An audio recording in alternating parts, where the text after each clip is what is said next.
बुद्ध की प्रेरणादायक कहानी, जीवन का सत्य। प्राचीन समय की बात है, जब भगवान बुद्ध एक गांव में अपने शिष्यों के साथ भ्रमण कर रहे थे। गांव के लोग उनके ज्ञान और करुणा के बारे में सुनकर उनसे मिलने आए। बुद्ध ने वहां एक सभा का आयोजन किया। सभा के दौरान एक व्यक्ति ने बुद्ध से पूछा, भगवान, आप हमेशा कहते हैं कि जीवन में दुख है, लेकिन क्या इसका कोई समाधान भी है? बुद्ध मुस्कुराए और एक छोटे बच्चे को पास बुलाया। उन्होंने उसे एक कटोरा दिया और कहा, जाओ, इस कटोरे में उस घर से कुछ अनाज लाओ जहां कभी कोई दुख न हुआ हो। बच्चा बड़े उत्साह के साथ गांव में निकल पड़ा। वह एक एक घर जाकर पूछने लगा, क्या आपके घर में कभी कोई दुख नहीं हुआ? अगर ऐसा है तो कृपया मुझे थोड़ा अनाज दे दीजिए। पहले घर में उसने दरवाजा खटखटाया।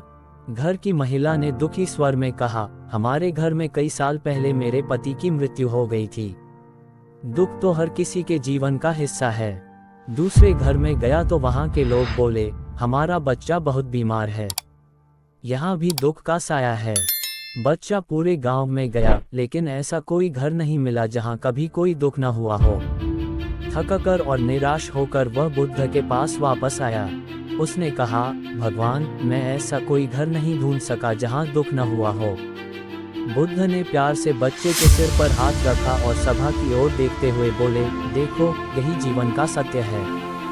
दुख सभी के जीवन में आते हैं, लेकिन जब हम इन दुखों को समझते हैं और उनसे सीखते हैं, तो हम अपने भीतर शांति और सच्चा आनंद पा सकते हैं। इस घटना से गांव के लोग गहरी प्रेरणा से भर गए। उन्होंने समझा कि दुख जीवन का अभिन्न हिस्सा है, लेकिन इसे स्वीकार करके और सही मार्ग पर चलकर इसे पार किया जा सकता है।